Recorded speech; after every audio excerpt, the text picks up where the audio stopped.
Muy buenas tardes, estimados amigos de la mesa laboral que nos siguen los domingos a las 6 de la tarde en nuestro programa de diálogos sobre temas sociolaborales y temas del ámbito del trabajo, que es el centro de la articulación social y donde se crean vínculos de generación de empleo, ingresos, producción, etcétera. Una situación de enorme importancia, pero que a veces es desconocida por varias circunstancias que se han venido estableciendo en el país como característica. El día de hoy saludo a Gonzalo Crespo, Cristian Améztegui, Rodolfo Erostegui y Gonzalo Rodríguez para tratar el tema de los derechos adquiridos y el reciente Decreto Supremo 4668, que para empezar les digo que tiene unos preámbulos bastante extraños. Dice: considerando que el Estado plurinacional de Bolivia se encuentra en un proceso de construcción y consolidación del Estado unitario social de derecho plurinacional, comunitario, libre, independiente, soberano, democrático, intercultural, descentralizado y con autonomías. Aquí hay varias contradicciones, tengo la impresión, en esta descripción del Estado. Y en segundo lugar dice que considerando que con la finalidad de resguardar los derechos laborales que se hubieran reconocido a favor de los trabajadores y las trabajadoras y que estos hubiesen adquirido conforme a ley, contratos individuales de trabajo, convenios o contratos colectivos de trabajo, suscritos conforme a normas en vigencia, así como por laudos arbitrales emitidos en aplicación del procedimiento establecido en la Ley General del Trabajo y su decreto reglamentario, el gobierno nacional determina regular la aplicación de los derechos laborales adquiridos por las trabajadoras y los trabajadores sujetos al régimen laboral de la Ley General del Trabajo, o sea, a una muy pequeña proporción de los trabajadores en el país.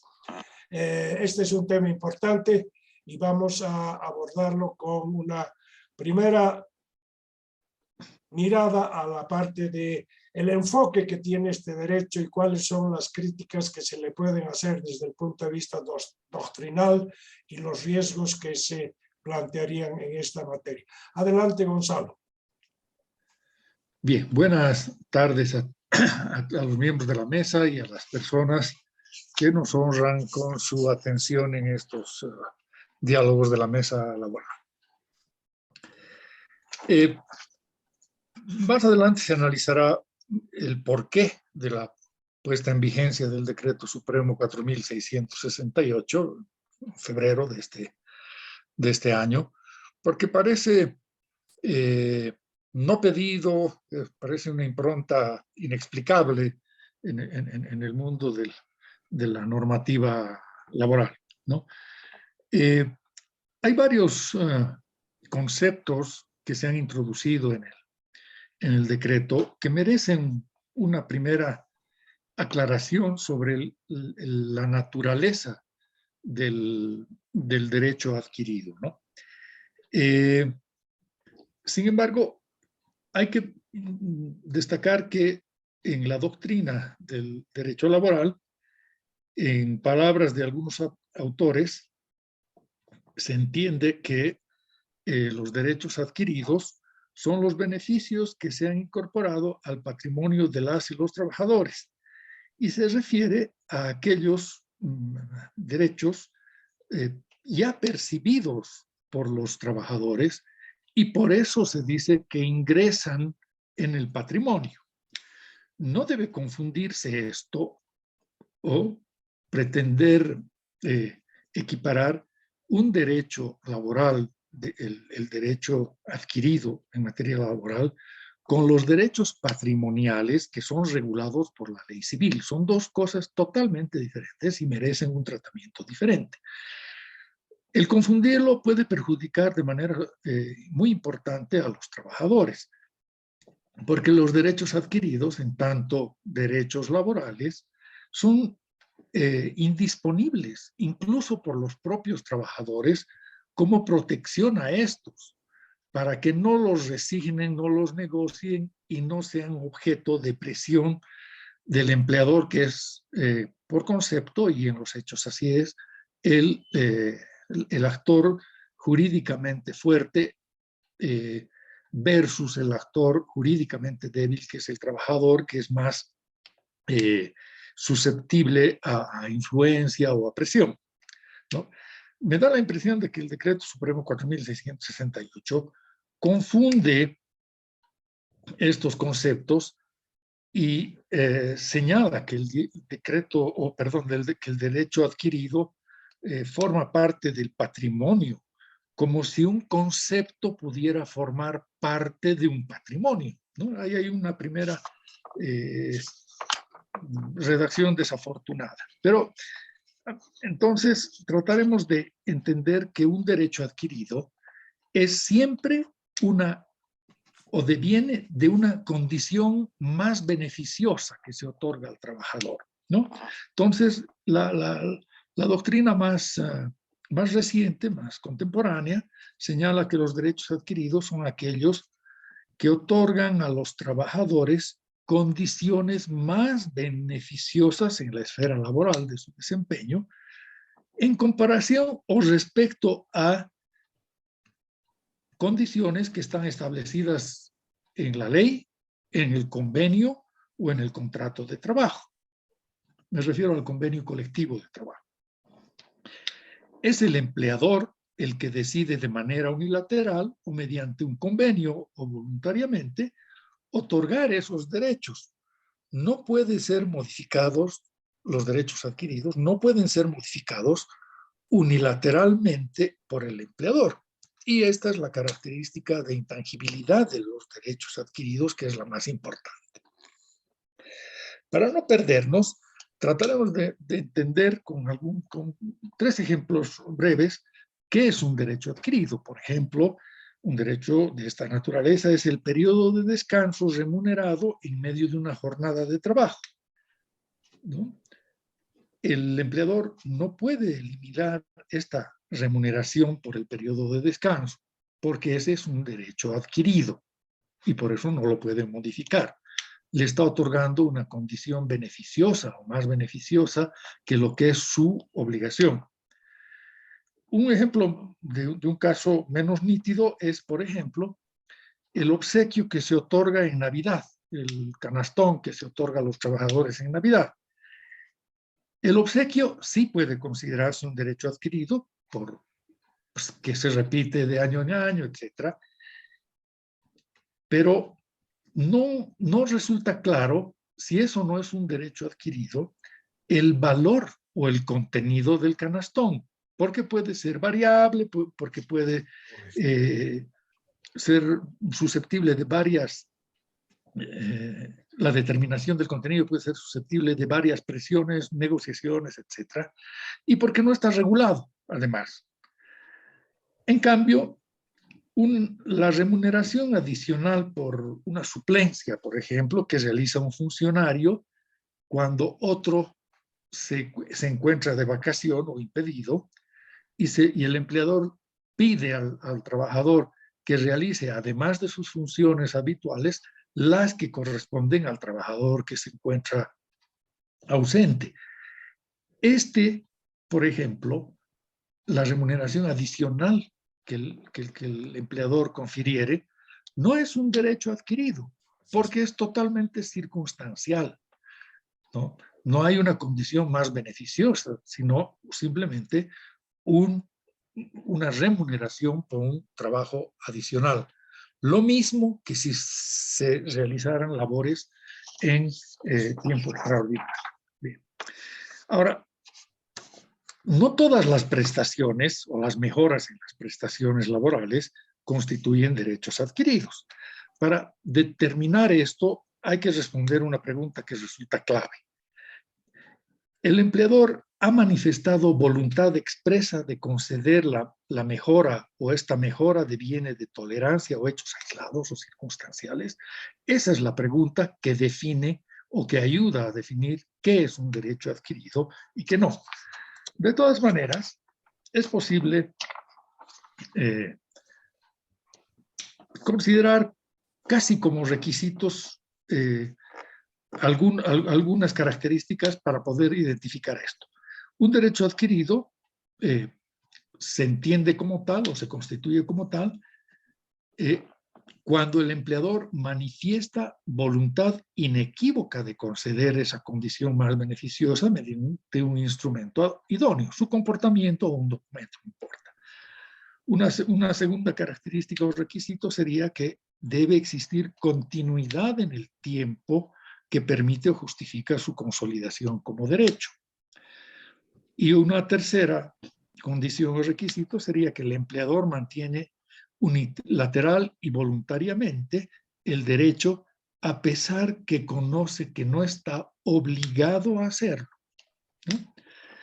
Ahora, si bien este es un derecho intangible, parte de la progresividad del conjunto de derechos de los trabajadores, etc., la propia doctrina y la legislación en algunos casos permite la eliminación o modificación de los derechos adquiridos por los trabajadores a través de ciertas reglas.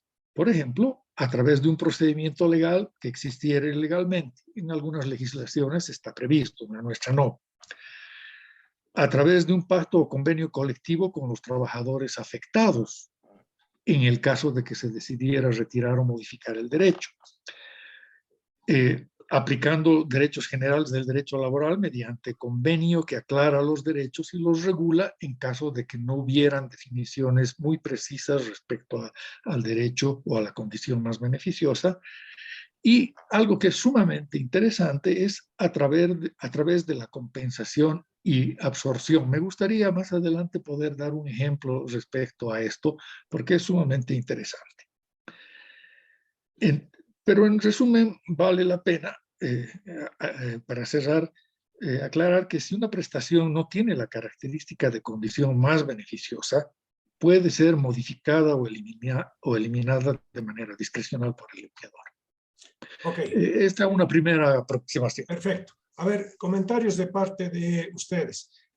Sigamos con Cristian, después Gonzalo, después Rodolfo. Bien, muchas gracias. Muy corto. Yo creo que al haber utilizado el artículo 2 del Decreto Supremo de Análisis, la frase que ha sido incorporado al patrimonio del trabajador, entonces tenemos que hablar de derecho obligacional. ¿Qué es patrimonio? Tengo una mirada un poco distinta, pero que al final llegamos a una conclusión unánime. ¿Qué es el patrimonio? Conjunto de bienes, derechos, cargas y obligaciones con estimación económica. Perfecto, pero de ahí viene el concepto propiedad, que te da así facultades de usar, gozar, disponer. Ahí viene el problema, porque hay contradicción con la Ley General del Trabajo, artículo 4, y con la propia Constitución que dice, oye, tú no puedes disponer unilateralmente de tus derechos laborales, no los puedes transigir o negociar. Claro que hay excepciones, ¿no? Por ejemplo, el caso de los sindicatos negociando un convenio que a nivel mundial se le conoce, por lo menos una traducción que se utiliza en varios países como contrato ley, que está encima de la propia ley y llegan a un acuerdo por encima de la ley, valga la redundancia. Pero hay ejemplos donde el derecho es no disponible, que parece que fuera un caso, nuestro caso presente, de la frase que ha sido incorporado al patrimonio de la persona. Ese patrimonio deviene en propiedad y hay ciertos casos en los que la propiedad no es disponible. Por ejemplo, soy socio de una empresa, hay dividendos, pero los otros socios por mayoría deciden que no se puede disponer, hay que constituir una reserva y no me dejan usar mi dinero. O por ejemplo, uso y goce, por ejemplo, cuando yo concedo en un contrato, si quieren, habitación, usufructo y otros, donde no puedo más que dejar utilizar, más no puedo disponer. Un caso X que me viene a la cabeza, lo que es la donación con carga, donde me puedo reservar el derecho de revertir la donación. Si veo que el uso que le están haciendo a ese bien o a ese derecho, entonces no me satisface y pido su reversión. Entonces, el donatario no puede disponerlo porque se ha pactado derecho a reversión. Son casos. Parece ser, mi parecer, que este artículo 2 estuviera solo jalando jurisprudencia que ya vino en otras sentencias previas haciendo un copy-paste de la propia definición y que doctrinalmente estuviera entrando en este conjunto de patrimonio no disponible. El problema va por otro lado, yo creo. El problema es que aquí hay dos cosas que se van a analizar enseguida. ¿Por qué tenían que sacarlo ahora bajo esta calidad, así con esta calidad, mala además? Y segundo, lo segundo es, probablemente aquí hay un tema donde ya en el Ministerio de Trabajo y en los tribunales estaba sonando como una campana desde hace buen tiempo, debe ser sus 7, 10 años. Y es, qué pena, empleador. Te has equivocado al hacer tu planilla salarial en Excel, se te ha movido una columna y al que no tenía derecho a una bonificación, le has pagado, has cometido un error, se ha vuelto derecho adquirido, ya no le puedes quitar nunca más aquello. Tal vez va por ese lado. Ok, Cristian, entiendo. Gonzalo Rodríguez, tu opinión. Gracias, un saludo cordial a todos los miembros de la mesa laboral y a quienes nos acompañan también domingos como este para analizar algunos temas de derecho laboral, ¿no? Sin duda, hay muchos conceptos, muchas afirmaciones de orden teórico laboral que pueden dar lugar a un debate bastante extenso. Pero creo que en definitiva valdría la pena ver la expectativa que tienen los trabajadores sobre el contenido de este decreto o sobre los efectos de este decreto, ¿no? Para el trabajador, en definitiva, de lo que se trata es mis conquistas que he logrado, que no estaban expresamente en la ley, en la Constitución o en algún decreto específico, esas mis conquistas están en riesgo, ¿no? Ya sea un monto determinado como refrigerio, como almuerzo, y en consecuencia, a partir de esos ejemplos que pongo, ¿no? Que pueden ser muchos otros más. A partir de eso, que están en riesgo de ser revertidos, levantados, suprimidos, ¿cómo defiendo? Entonces, en ese sentido, estaríamos hablando prácticamente de beneficios, ¿no? Beneficios que están en el parágrafo segundo del artículo 2 del decreto. Porque el otro, el primer parágrafo habla de los derechos que están establecidos por norma. Bueno, eso es ocioso ya, eso está en la norma y la norma es de obligatorio cumplimiento, no pasa nada. El parágrafo segundo es el que tiene mayor incidencia porque habla de los beneficios que se habrían reconocido por pactos individuales, colectivos, por prácticas cotidianas y por tanto ya no podrían ser revertidos. Y eso es lo que estaría protegiendo este decreto. Aunque el decreto ahora está mal fundamentado, mal redactado, que en vez de citar el parágrafo tercero del artículo 48 de la Constitución y cita solo el 2, los principios, tiene muchos errores, porque el parágrafo 3 le venía más bien justo como anillo al dedo, ¿no? Porque ahí se habla de que los derechos y los beneficios son irrenunciables, pero no los citan. O sea, es una redacción, tal vez un texto atropellado, ¿no? Que lo han hecho bajo alguna motivación, alguna urgencia seguramente, y se les fue, no supieron sustentar. Pero en definitiva lo que va a quedar es el mandato, no más que la parte considerativa, lo que va a quedar es el mandato, y de acuerdo al mandato de este decreto se tiene que ahora los beneficios, en palabras de los trabajadores, las conquistas sociales, económicos, sociales, llamemos, no pueden ser tocadas, ¿no? Y sin duda esto puede generar dificultades económicas a las empresas en momentos de crisis, tanto por la pandemia, ahora se dice que va a haber unos efectos de la crisis de la guerra en Ucrania, una crisis mundial que va a afectar también al país, lógicamente. Y aquí vienen las tensiones, ¿no?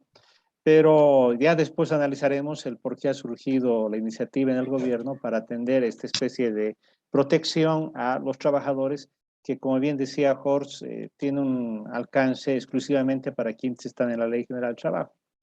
Y esto es lo más discriminador, ¿no? Porque el Estado lo que hace más bien es cada vez sacarlos de la Ley General del Trabajo, los trabajadores de Asana ya no están, pronto sacará a otros, etcétera, y la carga va hacia el sector productivo privado, básicamente, y el Estado bien, gracias. Entonces, esa es la realidad, o sea, yo soy más práctico en eso, ¿no? Y lo asumo, si quieren, para no ser tampoco tan liviano y no estar al margen de los contenidos doctrinales, básicamente en función de ese principio o mandato constitucional de la irrenunciabilidad tanto de derechos como beneficios. Okay. ¿No? Y ese es el sustento real que tendría en la práctica este decreto. Ok, gracias Gonzalo. Rodolfo.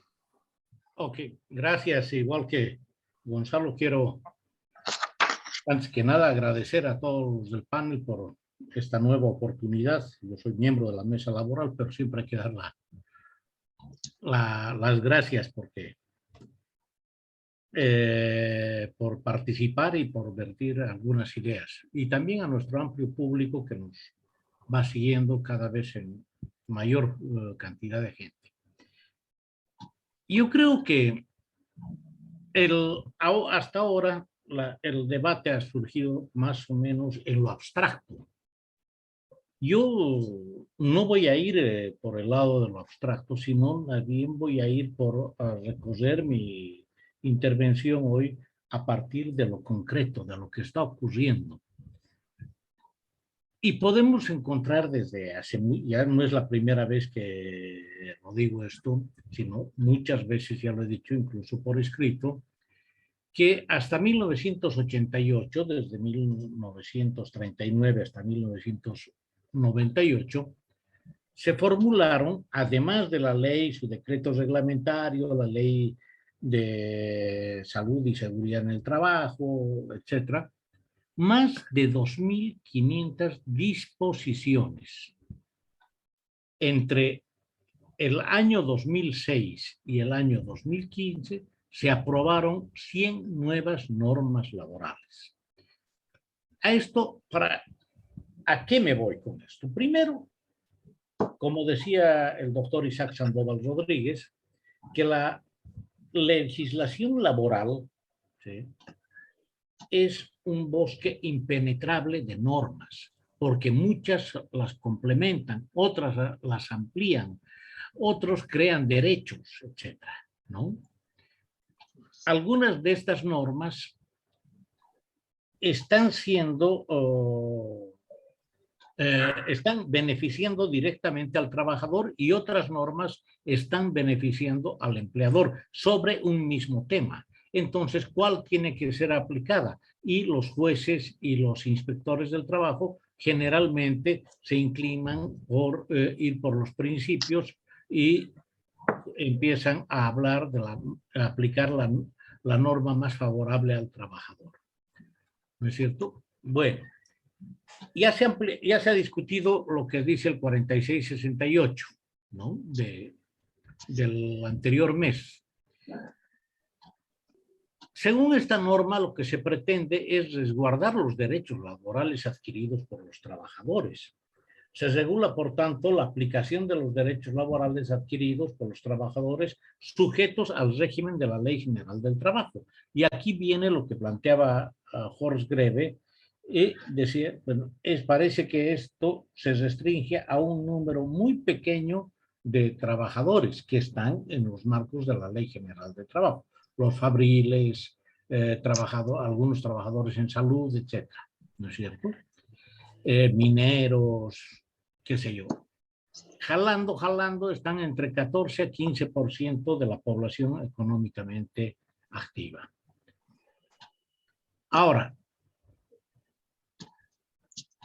con este nuevo decreto, con el 4668, lo que se está haciendo es, a este bosque impenetrable de normas, se está aumentando más confusión, ¿sí? Los trabajadores y sus organizaciones consideran que solo tienen derechos. Esto aparece en la imagen de los trabajadores. Y los trabajadores prácticamente consideran que no tienen ninguna obligación, porque no hay ninguna norma que diga el trabajador tiene que cumplir con esto o con cualquier otra condición.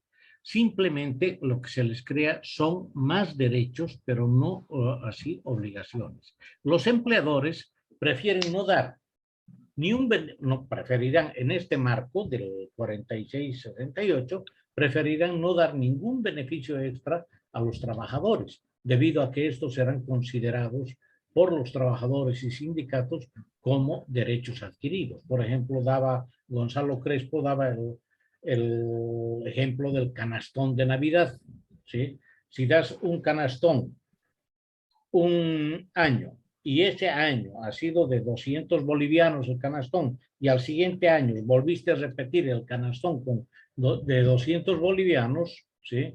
Entonces ya será una norma con un derecho adquirido recibir un canastón que mínimo tenga un valor de 200 bolivianos. Entonces, el empleador que no pueda cumplir un año porque le fue mal, porque entró una crisis o lo que venga, o está destinando a realizar mayores inversiones dentro de la empresa, no podrá, ¿sí? No podrá decir, este año no voy a dar canastón. ¿Sí? Los trabajadores dirán, esto es un derecho adquirido. Okay. Por consiguiente, los empleadores se tendrán cada vez a abstenerse. Ya se ha hablado bastante aquí sobre lo que es el derecho adquirido y qué no es. Pero los derechos colectivos, por ejemplo, como dice en la definición, que el derecho laboral adquirido es todo aquel beneficio creado, definido o reconocido mediante contratos individuales de trabajo, convenios o contratos colectivos de trabajo. Pero, ¿los derechos colectivos son eternos? Me pregunto yo. No. Veamos un convenio colectivo. En la sucesión de convenios no hay base legal para respetar necesariamente lo pactado en el anterior. En principio, se dice que el último convenio deroga, digo, en principio, no estoy diciendo que siempre debe ser así, deroga en su integridad el anterior convenio pactado con los empleadores. En consecuencia, esto anularía los derechos adquiridos vía este contrato. Okay. Yo dejo esa pregunta a los... Vamos a darle vuelta a eso. A los de la mesa laboral para que puedan ellos tal vez dilucidar sobre esto. Si a partir de un convenio colectivo se derogan los anteriores derechos, Okay. lo cual parece lógico que sea así. Vamos a avanzar en el temario de nuestra sesión de hoy día y vamos a entrar a una diferenciación entre lo que es el derecho adquirido y el principio de progresividad, en lo que es el derecho adquirido y la condición más beneficiosa, y lo que es el derecho adquirido y la liberalidad o voluntariedad laboral. Empecemos con Cristian Amestegui, por favor. Bien, a ver, es fácil confundir, pero hay diferencias, hay divisiones concretas. Por ejemplo, respecto al universal principio de progresividad en Bolivia, la sentencia constitucional 347 del año 2013 creo que resuelve definitivamente el tema, porque dice, literal, el concepto de aplicación progresiva en este sentido implica que el Estado debe adoptar medidas para lograr progresivamente la plena efectividad de los derechos reconocidos. Entonces le dice, oye, Estado, tienes que ir adoptando medidas para que la legislación se vaya aplicando cada vez mejor y el cumplimiento se universalice. Entonces no hay un tema aquí de libertad contractual, pacto entre partes o comportamiento de partes, sino obligación estatal. La liberalidad igual suele confundirse, pero no, porque la liberalidad tiene su propio uso. Viene en un decreto supremo en Bolivia, en el 22.138, que dice, literal, todo pago o reconocimiento adicional concedido voluntariamente por cualquier empresa pública o privada a sus trabajadores no involucra modificación ni precedente que otros trabajadores puedan invocar para hacer reclamaciones judiciales alguna, ni por analogía, ni por cualquier otra razón, provisto que son reconocimientos voluntarios excepcionales por razones empresariales. Por eso yo estaba tan sorprendido cuando hubo el problema en Entel, donde despidieron a unos gerentes, quienes estaban en periodo de prueba y les dieron desahucio. Pero resulta que ese es un gran problema, pero a mí me parece que entra perfectamente a la liberalidad, porque probablemente había duda, porque de hecho sigue habiendo, si el periodo de prueba está vigente o no. Evo Morales lo ha desactivado, pero el uso y costumbre lo sigue aplicando, y como aquí hay un tema de derechos estatales y disposición de patrimonio estatal, tal vez ellos lo han dado vía liberalidad. Y el centro de nuestro tema es condición más beneficiosa, parte de lo que se conoce como el principio protector del Decreto Supremo 28699, que dice, el Estado tiene la obligación de proteger al trabajador asalariado como la parte más débil de la relación. Perfecto. Y una forma de hacerlo es mediante la aplicación de condición más beneficiosa, literal, en caso de existir una situación concreta anteriormente reconocida, esta será respetada en la medida que sea más favorable al trabajador ante la nueva norma que se ha de aplicar. Nueva norma. No dice nuevo error, nuevo comportamiento, nueva conducta, nuevo reconocimiento. Nueva norma. Por eso me adhiero a lo que dijo, a lo que se dijo al principio del programa. Gonzalo fue claro al decir, tiene que ser una conducta inequívoca, continua, y se valorará además dicho comportamiento en cuanto lo mantiene o no lo mantiene y el contexto mismo. Ok, Gonzalo Crespo. Bien. Justamente parecería que el derecho adquirido debería interpretarse dentro del alcance del principio de progresividad, ¿verdad? Como condición más beneficiosa. Es decir, es la formalidad del avance de un conjunto de derechos, pero cumpliendo requisitos, ¿no? Cristian nos hablaba de un ejemplo respecto a un error cometido en una planilla, etc. Es un error de esa naturaleza. Si es por una o un par de veces antes de ser advertido, no puede dar lugar al nacimiento de un derecho, porque eso no tiene que ver con el valor del trabajo, que es lo más importante en el caso de esa clase, ¿verdad? Un error no puede dar a derecho sin que tenga como prestación un trabajo efectivo o un trabajo de mejor calidad, etc., ¿no? Entonces son esas las consideraciones que habría que hacer. Es decir, interpretar siempre la condición beneficiosa o más beneficiosa como un avance consentido por todos los actores involucrados en una relación laboral, como efectivización de un principio o del principio de progresividad. Perfecto. Gonzalo Crespo. Perdón, Gonzalo Rodríguez. Gracias. Bueno, creo que todos vamos a coincidir en que tiene que haber una determinada recurrencia, ¿no? Una persistencia en el beneficio para que éste pueda ser considerado como tal en sentido cabal, como una condición más beneficiosa, no algo circunstancial, algo accidental. Y por tanto, solo con esas características que se podrá reclamar como un beneficio, un derecho adquirido, bajo ya el nuevo concepto que haga del decreto. Ahora, el decreto en su parágrafo segundo, de todas maneras, coloca muchas salvaguardas al sector empleador, ¿no?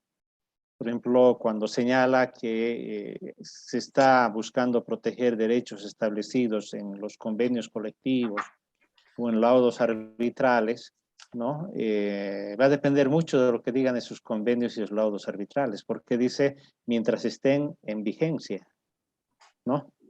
Y yo conozco varios beneficios que logran los trabajadores, por ejemplo, a cambio de no ser incrementados en un porcentaje adicional en la negociación interna en su salario, les da un bono, ¿no? Un bono único al año.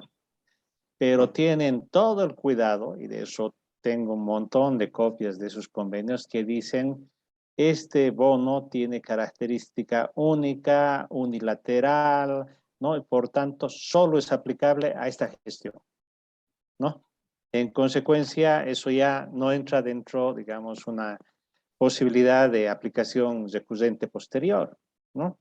Porque solo para ese año, y se van a agarrar del mismo convenio y eso, y del mismo decreto, porque el decreto dice durante la vigencia de ese reconocimiento. Entonces, las empresas ya tienen bastante experiencia en esto, porque como el principio de la condición más favorable no es reciente, inclusive ante la propia Constitución, por la doctrina que surgió de los fallos judiciales ya tenía cierta aplicación. Entonces han tomado sus recaudos. Ahora, lógicamente, el sector empresarial que tiene todavía bastante, digamos, poca experiencia, o en este caso escasa experiencia, no bastante, sino escasa experiencia, es probable que tengan estos riesgos, ¿no?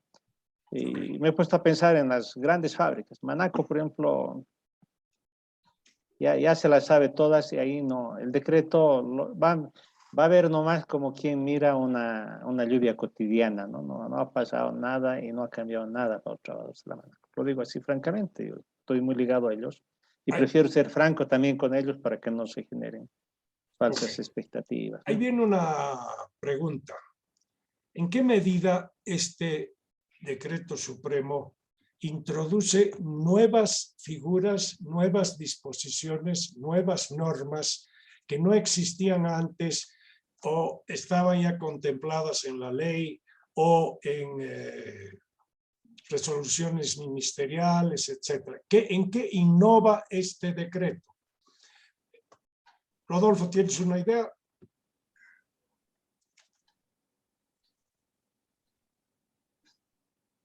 Bueno, yo en realidad lo que considero es que con este tipo de decretos y como algunos otros que han surgido en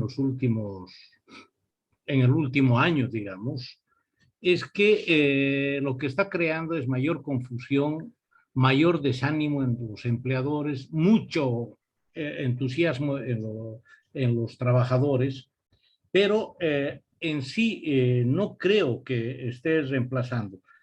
En el decreto 21.6 se plantea todos los principios del derecho del trabajo y a partir de esos principios se comienzan a ratificar lo que ya se venía haciendo desde antes. Ahora, el derecho adquirido en los últimos años, en el último año, digamos, ha sido un acto de recurrencia de los sindicatos. Este es un derecho adquirido, no lo podemos permitir, no lo podemos perder, etcétera, etcétera. Bueno, entonces, a partir de eso, lo que está haciendo, o lo que se está haciendo con este decreto, es básicamente generar mayor confusión entre los empleadores, no saben por dónde tienen que ir, precisamente. Hay algunos empleadores que daban determinada cantidad de beneficio como un bono de almuerzo, pero al mismo tiempo mantenían el comedor dentro de la empresa. ¿No es cierto? Y esto va a continuar. Es un derecho adquirido a los trabajadores recibir el bono de alimentación y tener el comedor de la empresa. Se están preguntando. Ahora, ¿qué nueva norma están creando? No veo mucho, a no ser que aquí nuestros abogados nos puedan dar más luces, pero yo creo que no están creando nuevo, simplemente están repitiendo igual que se repitió con el tema de los principios del derecho laboral. Ya, porque si no hay una innovación, lo que puede hacer el administrador político del gobierno es amarrar una serie de cosas que ya están, pero ponerlas juntas y demostrar su voluntad política de expresar en determinado momento la intención de proteger. No innovar cosas nuevas, sino ponerlas todas juntas.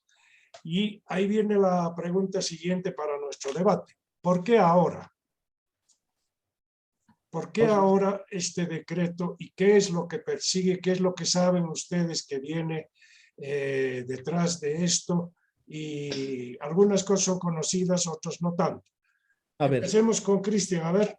A ver, aquí voy a retroceder por favor un paso. Hay algo que se está innovando. Han puesto la palabra laudos arbitrales. Ahí hay una trampa. Explico muy corto con un ejemplo para que los que nos siguen el tiro entiendan la idea. ¿Cómo puede emitirse un laudo arbitral?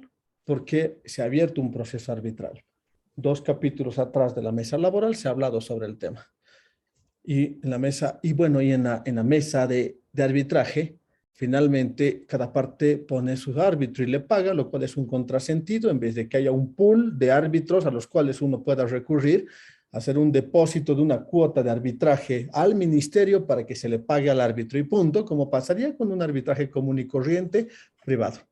Pero aquí no, cada parte le paga a su árbitro y dice el Ministerio de Trabajo tomará la decisión final como árbitro dirimidor, el jefe departamental básicamente. Entonces no hay pues arbitraje que no esté manipulado a un lado o al otro. Entonces ese árbitro dirimidor va a decir, hágase así. Caso concreto, recuerdo demos unos años hacia atrás, tal vez 6 años, 5. La Red 1 de Bolivia, canal de televisión en Santa Cruz, un sindicato que ni siquiera tenía constitución, un aspecto que no es de interés en esta discusión, pide que a los periodistas se les dé transporte, alimento y un incremento salarial por encima de lo que hablaba el gobierno en esa oportunidad. Por decir, piden 25% extra. Y finalmente el dirimidor, el árbitro, dijo, déseles taxi, déseles transporte, alimentación y además súbaseles el sueldo con efecto retroactivo de 25% más a todos.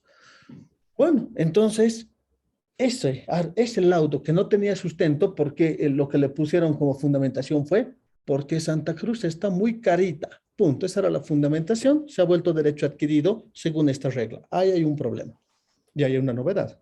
Ya, vamos con Gonzalo Rodríguez. ¿Por qué ahora? ¿Qué hay en el Bueno, ambiente? de todas maneras, con decreto o sin decreto, los laudos o los convenios son de obligatorio cumplimiento, ¿no? Aunque debo señalar de que últimamente, respecto a los laudos arbitrales, los jueces se han acostumbrado y están desarrollando una frecuencia, digamos, de resoluciones que dicen que son inaplicables, ¿no? En el caso de Cochabamba hay muchísimos laudos que han quedado simplemente como trofeos, ni siquiera trofeos 3D, ¿no? Sino como diplomas que están en la pared y no sirven nada más que para adornar la sala de los sindicatos, ¿no? Pero en definitiva, ¿qué es lo que parece haber motivado al gobierno para sacar algo que tiene un efecto muy relativo, ¿no? Si bien genera preocupación, pareciera que los trabajadores se han empoderado, ahora van a tener mejores herramientas para defenderse, no es evidente porque todos van a acabar en juicio, ¿no? En juicio, y allá donde se tiene condiciones más favorables, evidentes, con todas las características, con o sin decreto, igual se hecho respetar antes, ¿no?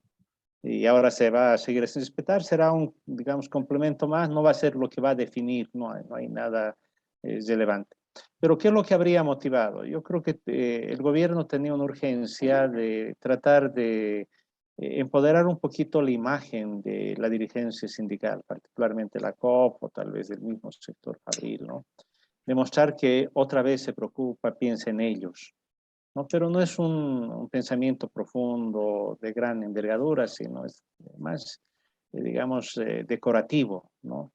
Y se acordarán también que el decreto casi prácticamente ha sido entregado en el empleado nacional de la COP en Cobija, en Pando, ¿no? Así es. Cuando el actual ejecutivo de la COP convoca a ese empleado y en vez de que el empleado apruebe la convocatoria a un congreso donde pone fin a su mandato y se pueda abrir la posibilidad de elegir una nueva dirección, con esto se remacha y dice, bueno, aquí otro tanto más quedó ratificado sin proceso electoral interno del movimiento sindical, ¿no? Ha sido una especie de, digamos, de favores que han intercambiado en ese sentido, ¿no? Es lamentable eso que haya ocurrido. Se puede hacer cosas más significativas para conservar el empleo y en consecuencia para inclusive incrementar el empleo. Hemos hablado tantas veces, ¿no? Los aportes laborales deben ser complementados con los aportes estatales en la seguridad social. O sea, una serie de medidas que se podrían trabajar que tendrían mayor fruto. O inclusive, si somos más apegados a la justicia social, podríamos hasta hablar de verdad de ampliar los alcances de la Ley General del Trabajo hacia el sector público, porque no hay ninguna razón legal que limite eso. Hasta ahora nunca han podido demostrar en todos los debates que han habido. Pero no lo hacen, ¿no? Entonces esto con esta intencionalidad de tener supuestamente una dirigencia sindical que hace gestión, ese es el término que utilizan, ¿no? Si te opones al gobierno, no vas a tener capacidad de hacer gestión. Y si estás con el gobierno, te vamos a ayudar a hacer gestión, y es el tipo de gestión que resulta, ¿no?, en apariencia de gran significado, pero no, es absolutamente muy relativo, ¿no? Esa es mi percepción de que ha habido esas urgencias de intercambio de favores. Ya, es una interpretación que parece válida y lógica dada la circunstancia social que estamos viviendo, lo que ha pasado durante la pandemia. Y ahí me surge una preocupación. Durante la pandemia han tenido que aplicarse medidas extraordinarias por parte de las empresas y para sobrevivir ha habido convenios de reducción del personal, ha habido convenios de congelamiento de salarios durante una temporada, ha habido suspensión de algunos beneficios, etcétera. Y ahora los trabajadores están demandando que se reincorpore a todos los despedidos durante los 2 años de la cuarentena aplicada con motivo de la pandemia del COVID. Y ha habido la experiencia aquí, comentábamos el otro día, que los juzgados han sido presionados por una movilización aquí en precisamente una disposición jurídica que haga cumplir la inamovilidad de los trabajadores. Creo que no está ligado directamente con el tema que estamos tratando, pero sí es el contexto. Cuando preguntamos por qué ahora, porque hay 2 circunstancias. Ha habido una situación de modificación de las características del empleo en el país durante la pandemia, y por otra estamos en un momento en el cual se acerca el 1 de mayo y parece que las disposiciones favorables para el mundo obrero no son tantas, y la situación de precios, salarios, etcétera, se está modificando de tal manera que el gobierno encuentra la mejor medida para no tener conflictos es favorecer a los dirigentes laborales, en particular los de la Central Obrera Boliviana. Gonzalo Crespo. Sí, volviendo un poquito al tema del por qué ahora, coincido totalmente con Gonzalo Rodríguez y Cristian. Tiene que ver con una circunstancia política y una necesidad de acercamiento probablemente a la Central Obrera, etc. Pero también veo que se ha introducido o que se ha aprovechado la ocasión para dejar claro que en la creciente exclusión de servidores públicos o de servidores de empresas o entidades estatales que van siendo marginados de los alcances de la Ley General de Trabajo,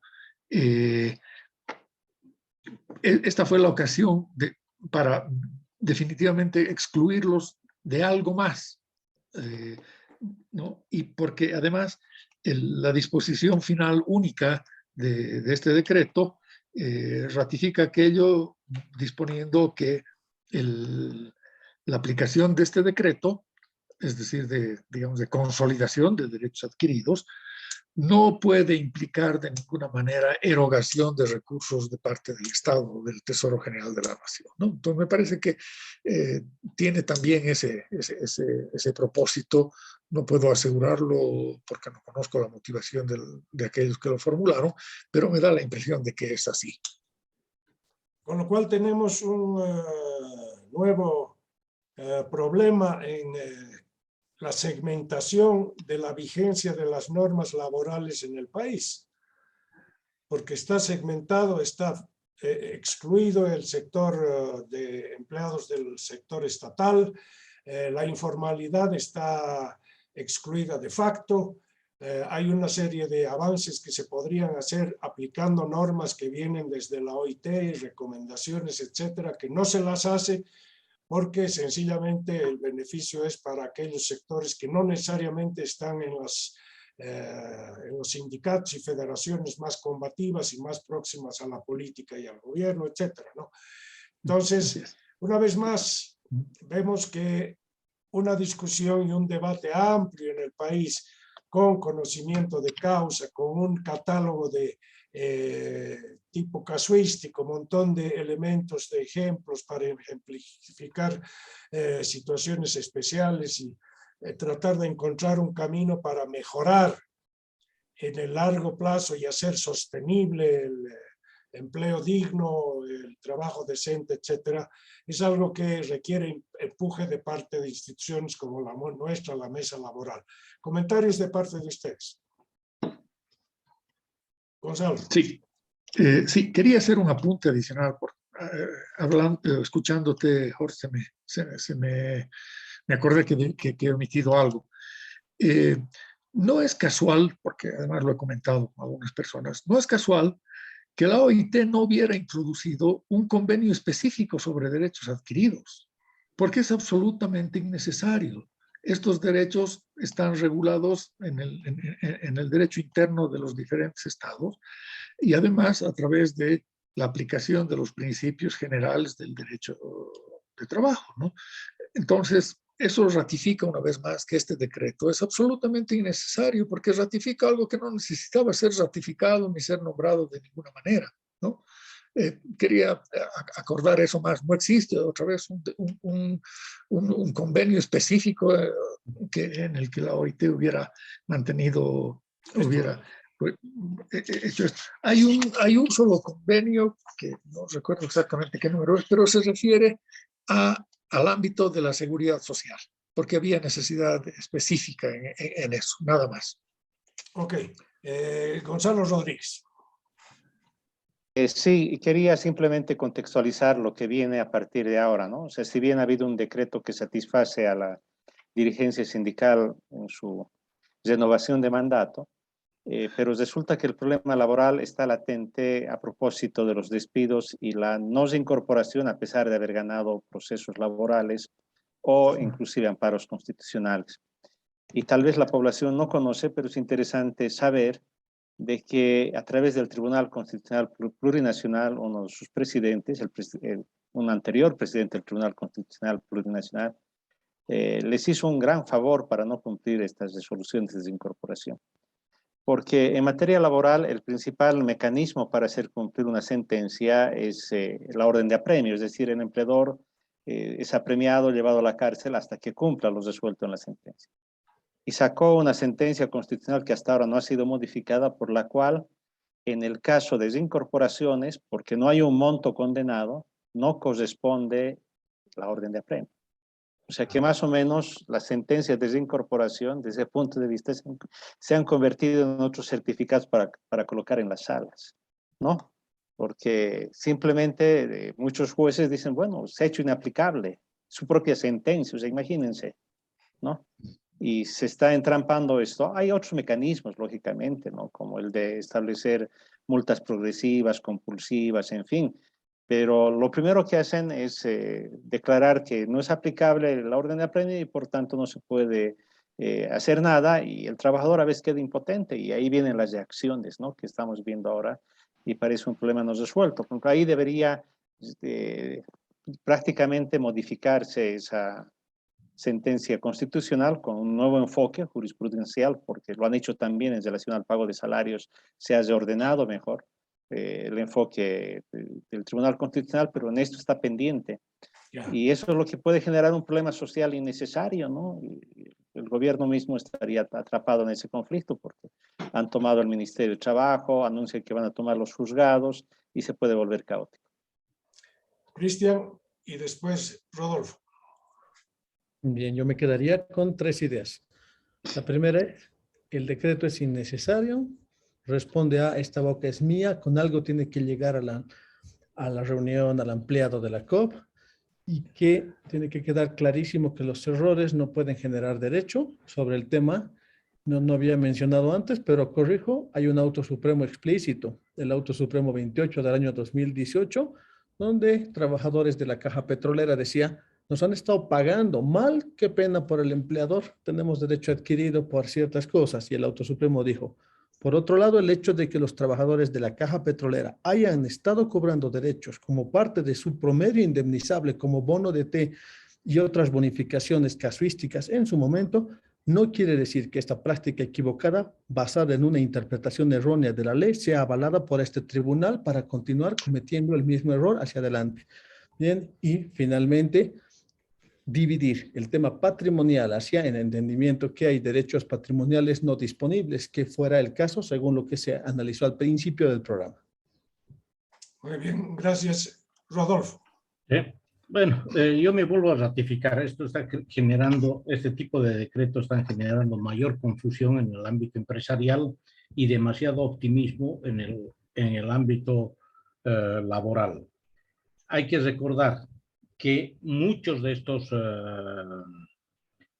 estas normas que están en este momento gozando los trabajadores no han sido ni siquiera demanda de los propios trabajadores. Vayamos a lo que ha sido el doble aguinaldo. El doble aguinaldo les causó tanta sorpresa a los empleadores como a los trabajadores. Y así hay varias normas que no han sido demandas. Ahora, llama la atención sobremanera cómo la ministra del Trabajo llega hasta Cobija a entregar el decreto 4668. ¿No es cierto? Creo que en todo este campo lo que se está haciendo es una suerte de negociaciones. Yo te apoyo y yo te doy. Tú me apoyas y te doy esto. En ese marco se están desarrollando este tipo de relaciones. Ahora, el día de hoy, Huarachi ha instruido la toma de tribunales. Entonces, no me queda claro si son exclusivamente los tribunales laborales o si son todos los tribunales. Entonces, aquí creo que se está enmarcando también en apoyar algún tipo de política que va a implementar el gobierno. Ok, muchísimas gracias por sus intervenciones. Creo que coincidimos en que en la sustancia el decreto no trae innovaciones importantes, más es la confusión que genera, el desorden que trae consigo en la interpretación de lo que son realmente derechos adquiridos y cuáles son beneficios no transferibles por su propia limitación en el tiempo o en la materia, y que estamos ante una situación muy lamentable porque las relaciones laborales están sometidas a un sistema clientelístico de relaciones entre los trabajadores y las autoridades de la administración laboral en el Ministerio del Trabajo, lo cual hace que la generación de empleo se perjudique en el país hacia el futuro, puesto que para un inversor serio, para una entidad grande, importante, que quiera instalarse en el país, lo primero que hace es pedirle a los abogados que le informen cómo está la seguridad jurídica en el país, donde se engloban una serie de temas, pero también cómo están las relaciones laborales y el equilibrio de derechos y las negociaciones tripartitas. Y a la luz de lo que analizamos, vemos y experimentamos cotidianamente, un inversionista extranjero que ve la situación y puede elegir entre Cochabamba e Iquique, probablemente va a elegir Iquique y no Cochabamba, y eso es lamentable. Deberíamos hacer un esfuerzo en el país para, sin entrar en relaciones asimétricas desfavorables para los trabajadores, sino con plenos beneficios y respeto a sus derechos y respeto a su condición de trabajador productivo, se podrían generar empresas importantes que nos saquen de este embrollo en el cual estamos, que es un país sin estrategia de desarrollo. Muchísimas gracias por sus intervenciones, por sus opiniones, y nos vemos dentro de 15 días. Hasta luego. Buenas tardes a todos. Y gracias a los que nos han seguido en el Facebook. Adiós. Hasta luego. Gracias.